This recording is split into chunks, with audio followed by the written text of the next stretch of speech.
Yes, usually ang isa gid na mo na observe during amuning panahon, ah may ano siya, ah ah, bumbubing no nang may mga rides, Mm.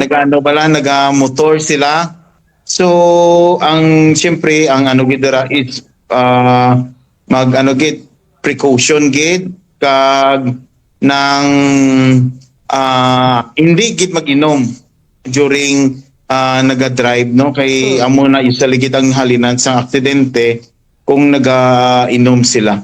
Mm. Ining mga Oo. nagapalaligo man sa swimming pool bala Dok kag Yes, sa kadagatan same man o also sa nagaligo sa swimming pool. Kung magligo dito, iwasan ang pag-inom.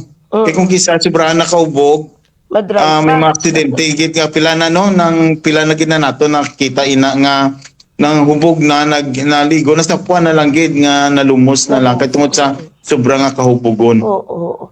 Tama Mm. gid. And syempre common sense na ina no sa para nga mangin malayo kita sa disgrasya sumong sabay lumamalandong kita.